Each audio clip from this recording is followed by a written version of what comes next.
പുതുതായി താമസം മാറി ഒരു നിഗൂഢമായ വീട്ടിലേക്ക് വരുന്ന കുടുംബം. അവിടെ ചില അമാനുഷികമായ സംഭവങ്ങൾ നടക്കുന്നുണ്ടെന്ന് ശിവക്ക് മനസ്സിലാവാണ്. അവിടുത്തെ തയ്യൽ മെഷീനിൽ തന്നെ ഒരമ്മയുടെയും കുട്ടിയുടെയും പ്രേതമുണ്ട്. പക്ഷെ ഈ മരിച്ച ഇവർക്ക് അറിയില്ല ഇവരെങ്ങനെയാണ് എന്തിനു വേണ്ടിയിട്ടാണ് മരിച്ചതെന്നൊക്കെ. അവസാനം അവരെ കൊന്നത് ആരാണെന്ന് അറിയുമ്പോൾ നമ്മ തന്നെ ഷോക്കായി പോകും. 2025 പുറത്തിറങ്ങിയ തയ്യൽ മെഷീൻ എന്ന് പറഞ്ഞ ഒരു മലയാളം മൂവിയുടെ എക്സ്പ്ലനേഷൻ ആണ് നമ്മൾ ഇന്ന് നോക്കാനായിട്ട് പോകുന്നത്. എനിക്ക് ഈ ഒരു വീഡിയോ ഇഷ്ടപ്പെട്ടിട്ടുണ്ടെങ്കിൽ ഉറപ്പായിട്ട് ലൈക്ക് ചെയ്യാനായിട്ട് മറക്കരുത്. നമുക്ക് അധികം ദീർഘിപ്പിക്കാതെ നേരെ വീഡിയോയിലോട്ട് പോകാട്ടോ. മൂവിയുടെ തുടക്കം തന്നെ ഒരു വിജനമായ വീടാണ് കാണിക്കുന്നത്. അവിടെ താമസിച്ചിരുന്ന ആൾക്കാർ ഇപ്പോ താമസം മാറി പോവുകയാണ്. പോകുന്നതിന് മുമ്പ് തന്നെ ഭയങ്കര പേടിയോടുകൂടി ആ ഒരു സ്ത്രീ ആ വീടിനുള്ളിലേക്ക് നോക്കുന്നുണ്ട്. ആ സമയത്ത് വീടിനുള്ളിൽ ഒരു തയ്യൽ മെഷീന് ആരടിക്കുന്നോ സൗണ്ട് കേൾക്കുന്നുണ്ട്. കൂട്ടിയിട്ട വീടിനുള്ളിൽ ആരാണ് ആ ഒരു തയ്യൽ മെഷീൻ അടിക്കുന്നത്? പിന്നീട് കാണിക്കുന്നത് പോലീസുകാരനായിട്ടുള്ള ശിവനെയാണ്. ഇപ്പൊ അവന്റെ സ്റ്റേഷനിൽ കഞ്ചാവുമായിട്ട് 2 പ്രതികളെ പിടിക്കുന്നുണ്ട്. പാവൻ ശിവനാന്ന് വെച്ചാൽ ഇവരെല്ലാവരെയും ഉപദേശിച്ച് പറഞ്ഞു വിടാണ്.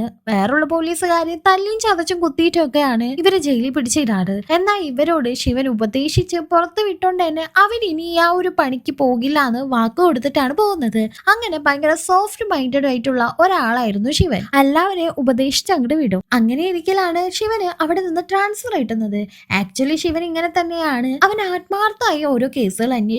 അതുകൊണ്ട് തന്നെ എല്ലാ സ്ഥലത്തേക്കും ട്രാൻസ്ഫർ ആയി പോകലാണ് അവന്റെ പണി. ഇപ്പൊ വേറൊരു ഗ്രാമത്തിലെ സ്റ്റേഷനിലാണ് അവൻക്ക് ട്രാൻസ്ഫർ കിട്ടിയിട്ടുള്ളത്. വൈഫായിട്ടുള്ള അനുവും മകളായിട്ടുള്ള ആര്യയുള്ള ശിവയാന്ന് വെച്ചാൽ അവർക്ക് താമസിക്കാൻ വേണ്ടി ഒരു വീട് അന്വേഷിച്ച് നടക്കായിരുന്നു. അങ്ങനെ ഒരു ബ്രോക്കറെ ഏൽപ്പിച്ച് ശിവൻ ഒരു വീട് കണ്ടുപിടിക്കുന്നുണ്ട്. തുടക്കത്തിൽ കാണിച്ച ആ ഒരു ഭയാനകമായ വീട്ടിലേക്ക് തന്നെയാണ് ശിവനെ ബ്രോക്കർ കൂട്ടിക്കൊണ്ടുവരുന്നത്. വീട് കണ്ടപാട് ശിവൻ ഇഷ്ടപ്പെടുന്നുണ്ട്. കാരണം 4 റൂം, വലിയൊരു വീട്. ഇവനും വൈഫും കുട്ടിയും മാത്രമാണ് ആകുള്ളത്. ഇത്രയും സൗകര്യത്തിന്റെ ഒന്നും ആവശ്യമില്ല. എന്നാലും ഇരിക്കട്ടെ എന്ന് വിചാരിച്ച് അവൻ ആ ഒരു വീട് തന്നെ ഫിക്സ് ചെയ്യുന്നുണ്ട്. അവിടെ ഒരു റൂമിലായിട്ട് ഒരു തയ്യൽ മെഷീൻ ഇരിക്കുന്നുണ്ടായിരുന്നു. ബ്രോക്കർ ആ സമയം പറയാണ്, ആദ്യം താമസിച്ചോര് ഇട്ടിട്ട് പോയ മെഷീനാണ് അത്. സാറിന് വേണ്ടാന്നുണ്ടെങ്കിൽ ഞാൻ ഇതെടുത്ത് പുറത്തേക്ക് കളഞ്ഞോളാം. എന്നാല് ശിവൻ പറയാണ്, ഇല്ല കുഴപ്പമില്ല, അവന്റെ വൈഫ് ഇത്തിരി തയ്ക്കുന്ന ആളൊക്കെ ആയിരുന്നു, അതുകൊണ്ട് ആ ഒരു മെഷീൻ അവിടെ കിടന്നോട്ടെ, പ്രശ്നമൊന്നുമില്ല എന്നാണ് ശിവൻ പറയുന്നത്. വീടിന്റെ അഡ്വാൻസും പിന്നെ 2500 രൂപ അവിടേക്ക് ഇപ്പൊ സാധനങ്ങൾ വരും. ആ സാധനങ്ങളൊക്കെ എടുത്തു വെക്കാനായിട്ട് ആൾക്കാരെ ഏൽപ്പിക്കാനായിട്ട് പറഞ്ഞു ബ്രോക്കറിന്റെ കയ്യിൽ ആ ഒരു പൈസ കൊടുത്ത് ഏൽപ്പിക്കുന്നുണ്ട്. അങ്ങനെ ശിവ അവന്റെ പുതിയ സ്റ്റേഷനിൽ ജോയിൻ ചെയ്യുന്നുണ്ട്. ഇപ്പൊ വിനീത് എന്ന് പറഞ്ഞ ഒരു പയ്യനും ആ ഒരു പോലീസ് സ്റ്റേഷനിൽ ആ ഒരു ദിവസം തന്നെയാണ് ജോയിൻ ചെയ്യുന്നത്. അവന്റെ ഫസ്റ്റത്തെ പോസ്റ്റിംഗ് തന്നെ അവന്റെ ഗ്രാമമായിട്ടുള്ള ആ ഒരു സ്റ്റേഷനിൽ തന്നെ ആയിരുന്നു. ഇപ്പോഴാണ് അവൻ പോലീസ് ആയിട്ട് മാറിയിട്ടുള്ളത്. ഈ നാട്ടിലുള്ള ആളായതുകൊണ്ട് തന്നെ ഈ നാടിനെ കുറിച്ച് എല്ലാ കാര്യങ്ങളും വിനീതിന് അത്യാവശ്യം അറിയായിരിക്കുമെന്ന് ശിവ കരുതുന്നുണ്ട്. ഇപ്പൊ വിനീതിന് പെട്ടെന്ന് ഒരു കോള് വരുന്നുണ്ട്. ഏതോ ഒരു വീട്ടില് മോഷണം നടന്നേക്കാണ്. അങ്ങനെ ശിവയും വിനീതും കൂടി ആ ഒരു വീട്ടിലേക്ക് പോകുന്നുണ്ട് കാര്യങ്ങളൊക്കെ അറിയാൻ വേണ്ടിയിട്ട്. പൊതുവെ ആ ഒരു ഗ്രാമത്തിൽ അങ്ങനെ വലിയ കേസുകളൊന്നും വരാറില്ല. കൂടുതലും മോഷണ കേസുകളാണ്. വല്ലപ്പോൾ ഒരു പിടിച്ചുപറി കേസോ കൂടോത്രോ അങ്ങനെ എന്തെങ്കിലുമൊക്കെ ഉണ്ടാവും. ജോയിൻ ചെയ്ത അന്ന് തന്നെ ഒരു മോഷണ കേസിന്റെ ഭാഗമായിട്ട് അവരെ അന്വേഷിക്കാനായിട്ട് ഒരു വീട്ടിലേക്ക് ചെല്ലുന്നുണ്ട്. ആ ഒരു മോഷണ രീതികളൊക്കെ കണ്ടിട്ട് ഈ ഒരു നാട്ടിലുള്ളവരല്ല, അതായത് മലയാളികളോ ഒന്നല്ല ഇത് ചെയ്തിരിക്കുന്നത്, ഏതോ വേറെ സ്റ്റേറ്റിൽ നിന്നുള്ള ആൾക്കാരാണ്. കാരണം മലയാളികൾക്കൊക്കെ രാത്രി ഇങ്ങനെ കളവിന് കയറാനായിട്ട് പേടിയാണെന്നൊക്കെയാണ് വിനീത് ശിവയോട് പറയുന്നത്.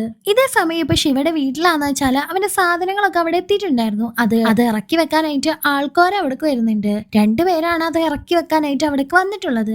അതിലൊരാള് അകത്തേക്ക് കയറിയിട്ട് സിഗരറ്റ് വലിച്ച് അതിന്റെ പുക വിടുമ്പോ ആ ഒരു പുകയിൽ ഒരു സ്ത്രീയുടെ രൂപം അയാൾ കാണുന്നുണ്ട്. കൂടെ വന്ന മറ്റേ ആളും ഈ ഒരു രൂപം കാണുന്നുണ്ട്. പെട്ടെന്ന് അയാൾ പേടിച്ചോണ്ട് തിരിഞ്ഞു നോക്കുമ്പോ ആ തയ്യൽ മെഷീൻ തന്നെ അടിയുന്നതായിട്ട് കാണാണ്. ഇവര് 2 പേരും അവിടെ നിന്ന് പേടിച്ച് ഓടി പോകുന്നുണ്ട്. ബ്രോക്കർക്ക് എന്താ കാര്യം എന്നൊന്നും മനസ്സിലാകുന്നുണ്ടായിരുന്നില്ല. ഇപ്പൊ ബ്രോക്കറിനും ആ ഒരു വീടിനുള്ളിൽ നിന്ന് ഒരു കുട്ടിയുടെ ചിരിയും മെഷീൻ അടിക്കുന്ന സൗണ്ട് എല്ലാം കേട്ടിട്ട് അയാൾ പേടിച്ച് അവിടെ നിന്ന് പോകുന്നുണ്ട്. ഇപ്പൊ റൂമിനുള്ളിൽ ഉണ്ടായിരുന്ന ആ ഒരു തയ്യൽ മെഷീന് ഒരു സ്ത്രീ തയ്ച്ചുകൊണ്ടിരിക്കുന്നത് കാണാണ്. അവളുടെ അടുത്ത് അവളുടെ ഒരു ചെറിയ മകളും നിൽക്കുന്നുണ്ടായിരുന്നു. ഇപ്പൊ ആ ഒരു മോഷണത്തിന്റെ പിന്നില് ആരായിരിക്കുന്നത് വിനീതും ശിവയും കൂടി ഇങ്ങനെ ആലോചിച്ചിരിക്കുന്ന സമയത്താണ് ആ വഴി 2 പേര് വരുന്നത്. അവരെ കണ്ടിട്ട് പുറം നാട്ടുകാരാണെന്ന് ശിവയും വിനീതും വിചാരിക്കുകയാണ്. എന്നാൽ സംസാരിച്ചപ്പോഴാണ് അത് മലയാളികൾ തന്നെയാണെന്ന് മനസ്സിലാവുന്നത്. അവരിവിടെ അടുത്തുള്ള ഒരു സ്ഥലത്ത് പണിക്ക് പോവാണ്. അവരുടെ കയ്യിൽ പണി സാധനങ്ങളൊക്കെ ഉണ്ടായിരുന്നു. അതുകൊണ്ട് തന്നെ ശിവയും അവര് പ്രത്യേകിച്ച് കളവൊന്നും ചെയ്തിട്ടുണ്ടാവില്ല എന്ന് കരുതിയിട്ട് അവരെ വിടുന്നുണ്ട്. പക്ഷെ അവരുടെ മുഖത്ത് നല്ല കള്ളത്തരുണ്ടായിരുന്നു. ഈ ഒരു പോലീസുകാർ പോയതിനു ശേഷം അവര് ഭയങ്കര ഡൗട്ടോടുകൂടി പോലീസുകാരെ നോക്കുന്നുണ്ട്.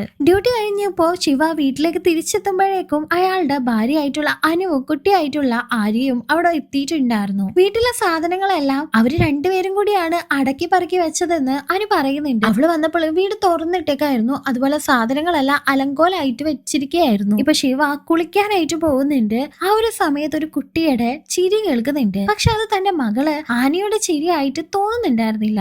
അതേസമയം ആനിയാണെന്ന് വെച്ചാൽ തയ്യൽ മെഷീൻ ഇരിക്കുന്ന ആ ഒരു റൂമിൽ ഒരു കുട്ടിയെ കാണുന്നുണ്ട്. അവളുടെ പ്രായമുള്ള ഒരു ചെറിയ കുട്ടി തന്നെ ആയിരുന്നു അത്. അന്ന് രാത്രി അവര് 3 പേരും ഒന്നിച്ചിരുന്ന് ഭക്ഷണം കഴിക്കുന്ന സമയത്ത് ആനിയാന്ന് വെച്ചാൽ മിഷീനുള്ള റൂമിലേക്ക് തന്നെ നോക്കിയിരിക്കുകയാണ്. അവള് ഫുഡ് കഴിക്കുന്നുണ്ടായിരുന്നില്ല. ഈ സമയം അനു ഇപ്പൊ ഒരു പുതിയ നാട്ടിലേക്കല്ല വന്നേക്കുന്നേ. ആ ഒരു ഗ്രാമം എല്ലാം ചുറ്റി കാണാനായിട്ട് പറയുന്നുണ്ട്. കാരണം എപ്പോ വേണമെങ്കിലും ഇവന്റെ കേസ് അന്വേഷണം ഒക്കെ ആയിട്ടുണ്ടെങ്കിൽ ട്രാൻസ്ഫർ കിട്ടുമെന്ന് അനുവിനെ അറിയായിരുന്നു. അതുകൊണ്ടാണ് അവള് വേഗം തന്നെ ചുറ്റി കാണാന്ന് പറയുന്നത്. ശിവയോ അതിന് സമ്മതിക്കുന്നുണ്ട്. തന്റെ മകളായിട്ടുള്ള ആനി ഫുഡ് കഴിക്കാതെ ഒരു റൂമിലേക്ക് നോക്കി വെച്ചിരിക്കുന്നത് കണ്ട ശിവ എന്ന് വെച്ചാല് ആ റൂമിലേക്ക് നോക്കുമ്പോൾ അവിടെ ആരെയും തന്നെ കാണാനില്ല. പക്ഷെ ആനി മാത്രമാണ് ആ ഒരു കുട്ടിയെ കാണുന്നത്. ഇപ്പൊ ആനിയോട് വെറുതെ അങ്ങോട്ടും ഇങ്ങോട്ടും നോക്കി വെച്ചിരിക്കാതെ വേഗം ഫുഡ് കഴിക്കാനായിട്ട് പറയുന്നുണ്ട്. ആനി ഇപ്പൊ ഫുഡ് കഴിക്കുകയാണ്. പിറ്റേന്ന് അവര് 3 പേരും ചേർന്നിട്ട് ആ നാടെല്ലാം ഇങ്ങനെ ചുറ്റി കാണാനായിട്ട് പോകുന്നുണ്ട്. അടുത്ത ദിവസം തന്നെ ശിവ ജോലിക്ക് പോകാനായിട്ട് നിൽക്കുന്ന സമയത്ത് ആനി അവളുടെ അച്ഛനോട് വന്നിട്ട് തിരിച്ചു വരുമ്പോ എനിക്കൊരു ബോൾ വാങ്ങിക്കൊണ്ട് വരണം എന്ന് പറയാണ്. സാധാരണ ആനി ഇങ്ങനെ ബോളൊന്നും വെച്ച് കളിക്കാറുണ്ടായിരുന്നില്ല. അതുകൊണ്ട് തന്നെ ശിവയും ചോദിക്കുന്നുണ്ട്, അല്ല ഇതുവരെ ബോളൊന്നും വെച്ച് കളിക്കാത്തത് നിനക്കെന്താ ഇപ്പൊ ബോളൊക്കെ വേണമെന്നുള്ള പൂതി എന്ന് ചോദിക്കുമ്പോ എനിക്കൊരു കൂട്ടുകാരിയെ കിട്ടിയിട്ടുണ്ട്, അവളായിട്ട് കളിക്കാൻ വേണ്ടിയിട്ടാണ് ബോളെന്ന് ആനി മറുപടി പറയാണ്. അടുത്തുള്ള വീട്ടിലെയോ അല്ലെങ്കിൽ ചുറ്റുപാടുള്ള ഏതെങ്കിലും ഒരു കുട്ടിയെ കുറിച്ചായിരിക്കും ആനി പറയുന്നത് എന്നാണ് ശിവ വിചാരിക്കുന്നത്. ശിവ വാങ്ങിക്കൊണ്ടുവരാമെന്നും പറഞ്ഞ് ഡ്യൂട്ടിക്ക് പോകുന്നുണ്ട്. ശിവ അങ്ങനെ പോലീസ് സ്റ്റേഷനിൽ എത്തുന്ന സമയം ഇപ്പൊ ആ ഒരു മോഷണം നടന്നില്ലായിരുന്നോ, ആ പ്രതികളെ വിനീത് പിടിച്ചിട്ടുണ്ടായിരുന്നു. നേരത്തെ വഴിയിൽ വെച്ച് കണ്ട തമിഴന്മാരാണെന്ന് വിചാരിച്ച ആ 2 പേരെ തന്നെ ആയിരുന്നു അത്. തലേ ദിവസം അവര് മോഷ്ടിക്കാനായിട്ട് കേറിയത് ശിവയുടെ വീട്ടിലായിരുന്നു. ആ വീട്ടിൽ ആരും തന്നെ ഉണ്ടായിരുന്നില്ലല്ലോ, അവര് കറങ്ങാനായിട്ട് പോയേക്കായിരുന്നില്ലേ. ആ സമയം നോക്കിയിട്ടാണ് അവര് മോഷ്ടിക്കാനായിട്ട് കേറിയത്. അങ്ങനെ എന്തോ കണ്ട് പേടിച്ച് അവർ ഓടുന്ന വഴിക്ക് വിനീതിന്റെ പോലീസ് ജീപ്പിന്റെ ഫ്രണ്ടിൽ പെടുകയും അങ്ങനെ വിനീത് അവരെ ഒക്കെയും ചെയ്യാണ്. വിനീത് വിചാരിക്കുന്നത് ഈ പോലീസുകാരന്റെ വീടാണെന്ന് അറിഞ്ഞിട്ടാണ് അവര് പേടിച്ച് ഓടിയതെന്നാണ്. ആ സമയത്താണ് ആ കള്ളന്മാരിൽ ഒരാൾ പറയുന്നത്, സാറിന്റെ വീടാണ് അതെന്ന് അറിഞ്ഞിരുന്നെങ്കിൽ ഒരിക്കലും ഞങ്ങൾ മോഷ്ടിക്കാൻ കേറില്ലായിരുന്നു. പക്ഷെ അവിടെ സാറും സാറിന്റെ ഭാര്യയും കുട്ടിയും അല്ലാതെ വേറെ 2 പേരും കൂടി ഉണ്ട്. അവിടെ ഒരു സ്ത്രീയും കുട്ടിയും ഉണ്ടെന്ന് ആ കള്ളന്മാരിൽ ഒരാൾ പറയാണ്. അവര് 2 പേരും മോഷ്ടിക്കാനായിട്ട് ആ ഒരു വീട്ടിൽ കേറിയെങ്കിലും ആ 2 പേരും കൂടി അവരെ ഒന്നും തന്നെ അവിടെ നിന്ന് എടുക്കാനായിട്ട് സമ്മതിച്ചില്ല എന്നാണ് അവര് പറയുന്നത്. എന്നാൽ ഇതൊന്നും കേട്ടിട്ട് ശിവ വിശ്വസിക്കുന്നുണ്ടായിരുന്നില്ല. ഇവർക്ക് ഈ ഒരു കേസിൽ നിന്ന് ഒഴിഞ്ഞു മാറാനുള്ള കാര്യങ്ങളാണ് അവര് പറയുന്നതെന്നാണ് ശിവ വിചാരിക്കുന്നത്. എന്നാൽ അവര് പറയുന്നുണ്ട്, ഇതുവരെ ഇവിടെ നടന്ന എല്ലാ മോഷണങ്ങളും ചെയ്തത് ഞങ്ങളാണ്, അത് ഞങ്ങൾ ഏറ്റുപറയാം. പക്ഷെ സാറിന്റെ വീട്ടിൽ നിന്ന് ഞങ്ങൾ ഒന്നും തന്നെ മോഷ്ടിച്ചിട്ടില്ല. അവിടെ ഞങ്ങൾക്ക് മോഷ്ടിക്കാനായിട്ട് പറ്റിയിട്ടില്ല. സാർ എങ്ങനെയെങ്കിലും അവിടെ നിന്ന് രക്ഷപ്പെടണം, അവിടെ അവരുണ്ട് എന്നെല്ലാം പറയാണ്. അതുപോലെ തന്നെ ആ കള്ളന്മാര് ഇതിനു മുന്നും ആ ഒരു വീട്ടിൽ കക്കാനായിട്ട് കുറെ നാള് മുന്നേ കേറിയിട്ടുണ്ടായിരുന്നു. ആ സമയത്ത് ഈ ഒരു സ്ത്രീയെ അന്നും അവര് അവിടെ വെച്ച് കണ്ടിട്ടുണ്ടായിരുന്നു. ആ ഒരു സ്ത്രീ തന്നെയാണ് ഇപ്പൊ അവിടെ ഉള്ളത്.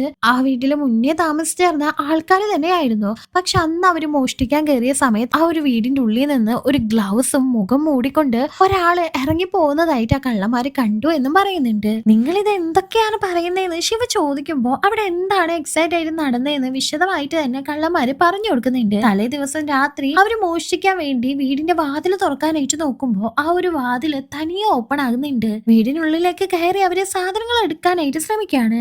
ആ സമയത്ത് ഒരു റൂമിൽ നിന്ന് ശബ്ദം കേൾക്കുന്നുണ്ട്. അത് തയ്യൽ മെഷീന്റെ ശബ്ദമായിരുന്നു. ആ തയ്യൽ മെഷീൻ ഇരിക്കുന്ന ആ ഒരു റൂമിൽ നിന്നായിരുന്നു ഈ ഒരു സൗണ്ട് കേൾക്കുന്നത്. അവരവിടെ പോയി നോക്കുമ്പോ ആ ഒരു ചെറിയ പെൺകുട്ടിയെ കാണുന്നുണ്ട്. പേടിച്ച് അവര് തിരിഞ്ഞതും ഒരു സ്ത്രീയും അവരുടെ മുന്നിൽ പ്രത്യക്ഷപ്പെടാണ്. സാറ് താമസിക്കുന്നതിന് മുമ്പേ ആ വീട്ടിൽ താമസിച്ചിരുന്ന ആൾക്കാരാണ് അതെന്നും അവരിപ്പോൾ അവിടെ തന്നെ ഉണ്ടെന്നും ഇതിനു മുമ്പ് ഞാൻ അവരെ കണ്ടിട്ടുണ്ടെന്നും അവര് പറയാണ്. ശിവ പക്ഷേ ഇതൊന്നും കാര്യമാക്കിയിട്ടുണ്ടായിരുന്നില്ല. കള്ളന്മാരല്ലേ പറയുന്നത്, അതുകൊണ്ട് ഇതൊന്നും വിശ്വസിക്കാൻ കൊള്ളത്തില്ലല്ലോ. എന്നാലും ശിവയുടെ മനസ്സിൽ ചെറുതായിട്ടൊരു സംശയം ഉണ്ടായിരുന്നു. കുളിച്ചോണ്ടിരിക്കുമ്പോ ഒരു കുട്ടി ചിരിക്കുന്ന സൗണ്ട് കേട്ടതും തന്റെ മകള് പതിവില്ലാതെ ബോൾ ആവശ്യപ്പെട്ടതൊക്കെ ശിവയുടെ മനസ്സിലൂടെ ഇങ്ങനെ കിടന്നു വരുന്നുണ്ട്. വൈകിട്ട് ഡ്യൂട്ടി കഴിഞ്ഞു പോയ ശിവ തന്റെ മകൾക്ക് വേണ്ടി ഒരു ബോളും വാങ്ങി കൊണ്ടുപോകുന്നുണ്ടായിരുന്നു. കുളിക്കാൻ കയറിയ ശിവ സോപ്പിൽ നിറച്ച് മുടി കാണാണ്. അതുകൊണ്ട് തന്നെ അവന് അവളുടെ ഭാര്യയായിട്ടുള്ള അനുവിനെ ചീത്ത പറയുന്നുണ്ട്. എന്നോട് എന്റെ സോപ്പ് എടുക്കരുതെന്ന് ഞാൻ ഒരുപാട് വട്ടം പറഞ്ഞിട്ടുണ്ടെന്നാണ് അവൻ പറയുന്നത്.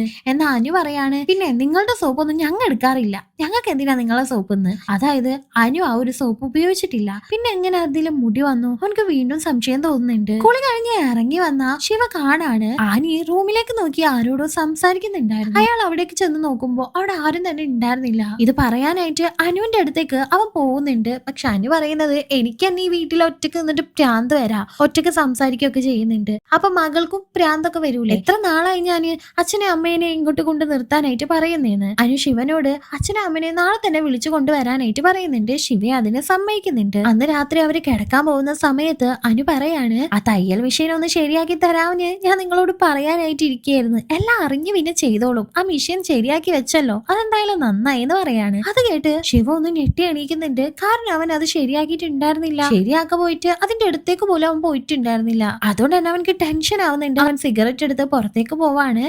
അവനക്ക് ടെൻഷൻ ആയതുകൊണ്ട് തന്നെ ഇതും ആലോചിച്ച് അവൻ നിൽക്കാണ്. അങ്ങനെ പുറത്ത് നിൽക്കുന്ന സമയത്താണ് ഉള്ളിൽ ഒരു കുട്ടിയുടെ ചിരി കേൾക്കുന്നത്. അയാൾ അകത്ത് കയറി നോക്കുമ്പോൾ അനുവും ആനിയും ആ ഒരു തയ്യൽ മെഷീന്റെ അടുത്തിരുന്ന് എന്തോ തയ്ക്കുന്നതായിട്ട് കാണുന്നുണ്ട്. അവൻ നേരെ റൂമിലേക്ക് പോയി നോക്കുമ്പോൾ അവർ രണ്ടുപേരും ഇപ്പൊ റൂമിലും കിടക്കുന്നുണ്ട്. പേടിച്ചു പോയ ശിവ വീണ്ടും ആ തയ്യൽ മെഷീന്റെ അടുത്ത് പോയി നോക്കുമ്പോൾ അവിടെ വേറെ ഒരു സ്ത്രീയും ഒരു കുട്ടിയുമാണ് ഉള്ളത്. ആ ഒരു സ്ത്രീ ശിവയെ നോക്കിക്കൊണ്ട് ശിവ എന്ത് പറ്റിയെന്ന് ചോദിക്കുന്നുണ്ട്. പെട്ടെന്ന് കറണ്ട് പോയതുകൊണ്ട് തന്നെ അവിടെ എല്ലാം ഇരുട്ടാവുന്നുണ്ട്. പിന്നീട് ശിവ പിറ്റേ ദിവസം ഉറക്കത്തിൽ നിന്ന് ണീക്കുന്നതാണ് കാണിക്കുന്നത്. അവൻ തലേന്ന് രാത്രി കണ്ടതെല്ലാം ഒരു സ്വപ്നമാണെന്ന് കരുതുന്നുണ്ട്. സ്റ്റേഷനിൽ ചെന്ന ശിവ ഇപ്പോ വിനീതിനോട് ചോദിക്കുന്നുണ്ട്, ഞാൻ താമസിക്കുന്ന ആ ഒരു വീടിനെ പറ്റി നിനക്ക് എന്തെങ്കിലും അറിയോന്ന്. എന്നാ എനിക്ക് പ്രത്യേകിച്ച് ആ ഒരു വീടിനെ പറ്റി ഒന്നും അറിയൊന്നുമില്ല.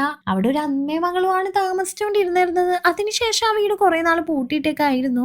എന്റെ അച്ഛൻ അതിനെ പറ്റി എന്തെങ്കിലും അറിയായിരിക്കും, നമുക്ക് അച്ഛനോട് ചോദിക്കാമെന്ന് പറയുന്നുണ്ട്.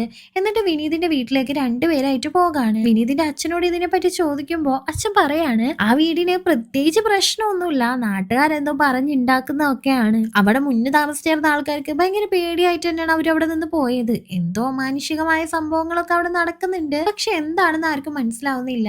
ഒരു അമ്മയും മോളും ആ ഒരു വീട്ടിൽ മരിച്ചിട്ടുണ്ട്. അവരെങ്ങനെയാണ് മരിച്ചതെന്ന് ഇതുവരെ കണ്ടെത്താനായിട്ട് സാധിച്ചിട്ടില്ല. ആരാണ് കൊന്നതെന്നും അറിയില്ല. അതിനുശേഷമാണ് ഇങ്ങനെ പ്രശ്നങ്ങളൊക്കെ വന്നു തുടങ്ങിയത്. സാറ് പേടിക്കൊന്നും വേണ്ട, അത് വലിയ പ്രശ്നമൊന്നല്ല. പിന്നെ ഇതിനെപ്പറ്റി കൂടുതൽ എന്തെങ്കിലും അറിയണമെന്നുണ്ടെങ്കിൽ ഇവിടെ അടുത്തൊരു പള്ളിയിലച്ഛനുണ്ട്, അയാളെ പോയി കണ്ടാ മതി എന്നും പറയുന്നുണ്ട്. ആ ഒരു വീട്ടിന്റെ ഉള്ളിൽ കയറുന്ന ശിവയാണെന്ന് വെച്ചാല് ഒരു ബോക്സിംഗ് വേഷത്തിൽ നിൽക്കുന്ന വിനീതിനെ കാണുന്നുണ്ട്. അവൻ ആ ഒരു ഫോട്ടോ നന്നായി തന്നെ ശ്രദ്ധിക്കുന്നുണ്ടായിരുന്നു. ഈ ഒരു സമയം വീട്ടിലാണെങ്കിൽ അനു വീടെല്ലാം ക്ലീൻ ചെയ്തുകൊണ്ടിരിക്കുന്ന സമയത്ത് ആ ഒരു തയ്യൽ മെഷീന് കറങ്ങുന്നതായിട്ട് കാണുന്നുണ്ട്. അവളും പേടിച്ച് അതിനടുത്തേക്ക് പോയിട്ട് അത് നിർത്താനായിട്ട് ശ്രമിക്കുന്നുണ്ട്. അത് നിൽക്കുന്നുണ്ട്. പക്ഷെ പെട്ടെന്ന് ശക്തമായി തന്നെ അത് വീണ്ടും കറങ്ങാണ്. ആ സമയത്ത് ബോളുമായിട്ട് ഒരു ചെറിയ കുട്ടി അവളുടെ അടുത്ത് കൂടെ വന്നിട്ട് അവളുടെ ദേഹത്തൂടെ പാസ് ചെയ്ത് പോകുന്നുണ്ട്. അതിൽ ഷോക്കായ അനു അവിടെ നിന്ന് ഓടി രക്ഷപ്പെടാനായിട്ട് തുടങ്ങുമ്പോഴേക്കും കഥകളെല്ലാം തനിയെ ക്ലോസ് ആവാണ്. പെട്ടെന്ന് അവിടുത്തെ കറണ്ട് പോകുന്നുണ്ട്. ആകെപ്പാടെ ഒരു ഇരുട്ട്. ശിവ ആണെങ്കിൽ ഇപ്പൊ പള്ളിയിൽ ആ ഒരു അച്ഛനെ കണ്ടിട്ട് അയാളോട് സംസാരിച്ചുകൊണ്ടിരിക്കുകയാണ്. ശിവ ഇങ്ങനെ അവൻ കണ്ട സ്വപ്നത്തെ കുറിച്ചൊക്കെ അച്ഛനോട് പറയുന്നുണ്ട്. എന്നാ അച്ഛൻ ശിവന്റെ കൈ പിടിച്ചിട്ട് അന്ന് അവൻ എന്താണ് കണ്ടതെന്നെല്ലാം വ്യക്തമായി തന്നെ മനസ്സിൽ കാണാണ്. എന്നിട്ട് ശിവയോട് പറയാണ്, അന്ന് നീ സ്വപ്നമല്ല കണ്ടത്, നീ കണ്ടത് യാഥാർത്ഥ്യം തന്നെയാണെന്ന്. നിന്റെ വീട്ടില് ശരിക്കും ആ ഒരു അമ്മയും മകളും ഉണ്ട്. നിങ്ങളല്ലാതെ രണ്ടുപേരും അവിടെ താമസിക്കുന്നുണ്ട്. ആ രണ്ട് ആത്മാക്കളെ എങ്ങനെയെങ്കിലും ആ വീട്ടിൽ നിന്ന് ഒഴിപ്പിക്കണം, അല്ലെങ്കിൽ കൂടുതൽ പ്രശ്നം ഉണ്ടാവുള്ളൂ.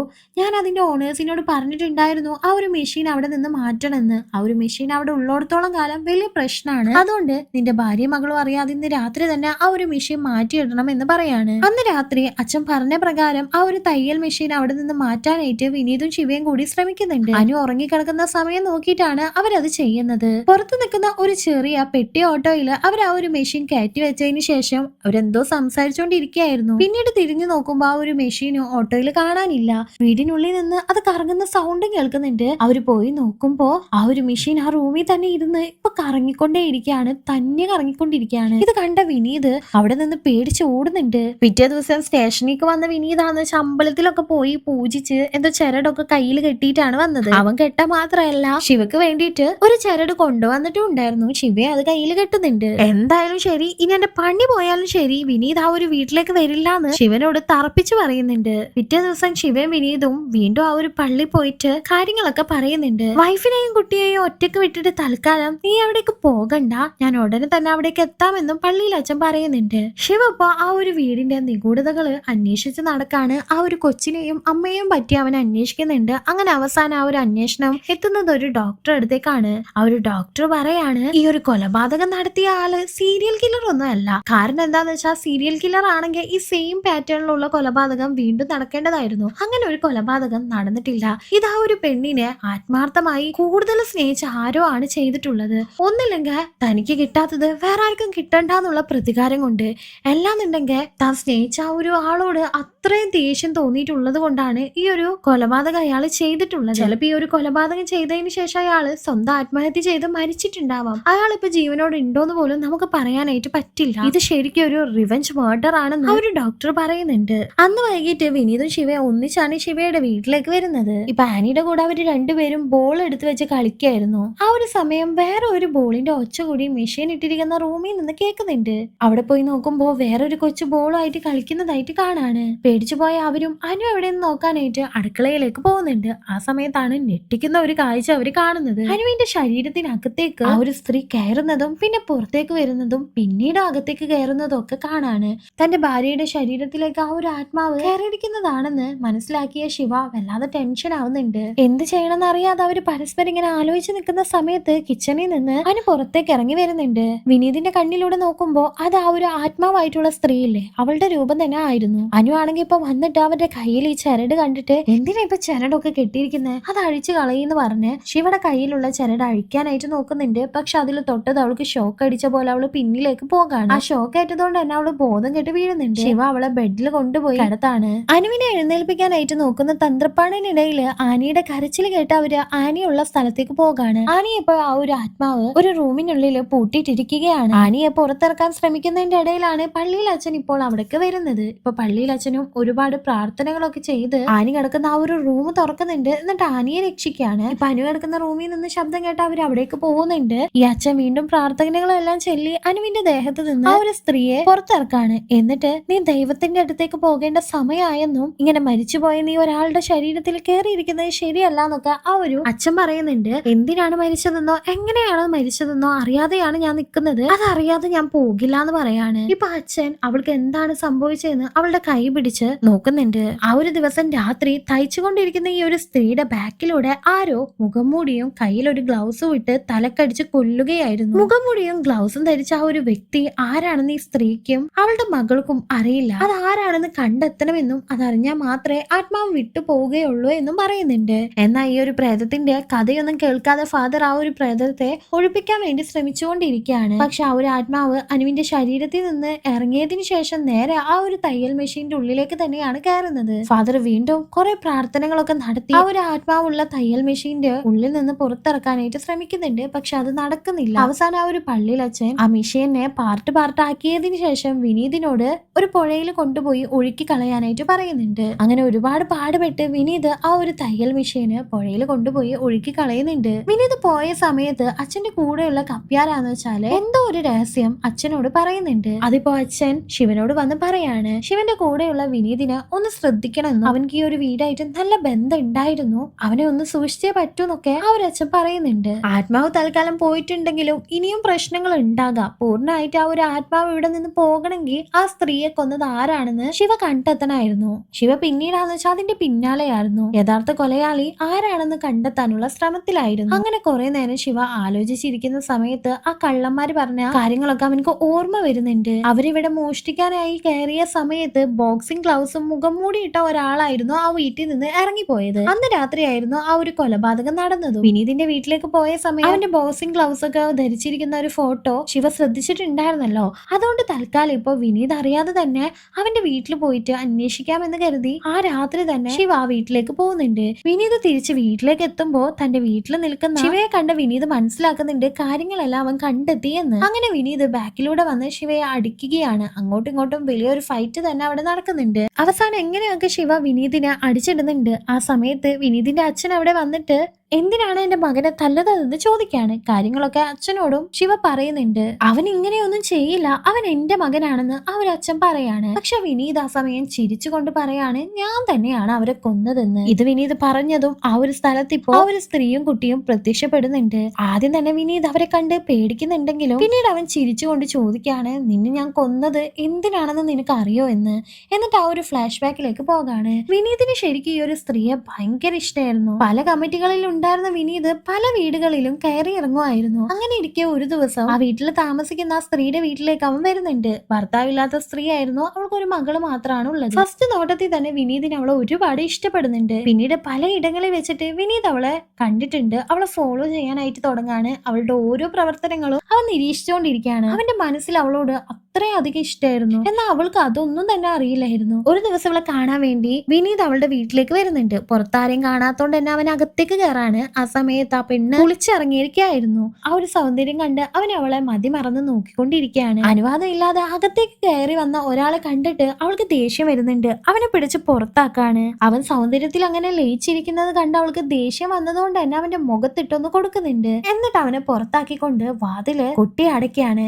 വിനീതിനെ സംബന്ധിച്ച് അതൊരു വലിയ ഇൻസൾട്ട് ആയിരുന്നു. തന്റെ മുഖത്ത് നോക്കി വാതിൽ കൊട്ടി അടിച്ച അവളോട് അവനക്ക് ദേഷ്യം തോന്നാണ്. തനിക്ക് അവളെ സ്വന്താക്കാൻ പറ്റിയില്ലെങ്കിൽ വേറെ ആരും അവളെ സ്വന്താക്കണ്ടെന്ന് അവൻ കരുതുന്നുണ്ട്. അന്ന് രാത്രി ഒരുപാട് കുടിച്ച വിനീതും അവളുടെ വീട്ടിലേക്ക് കയറി തലക്കടിച്ച് അവളെ കൊല്ലാണ്. ഇത് കണ്ടെണീറ്റ കുട്ടിയെയും അവൻ കൊന്നു കളയുന്നുണ്ട്. തല മെഷീനിൽ അടുപ്പിച്ചിട്ടാണ് ആ ഒരു സ്ത്രീയെ അവൻ കൊന്നു കളഞ്ഞത്. അതുകൊണ്ടാണ് അവളുടെ ആത്മാവ് ആ ഒരു തയ്യൽ മെഷീനിൽ തന്നെ കണക്ട് ആയി കിടക്കുന്നത്. സത്യങ്ങളെല്ലാം തുറന്നു പറഞ്ഞതിന് ശേഷം വിനീത് അവിടെ കിടക്കുന്ന ഒരു കത്തിയെടുത്ത് സ്വയം കഴുത്തറുത്ത് മരിക്കുകയാണ്.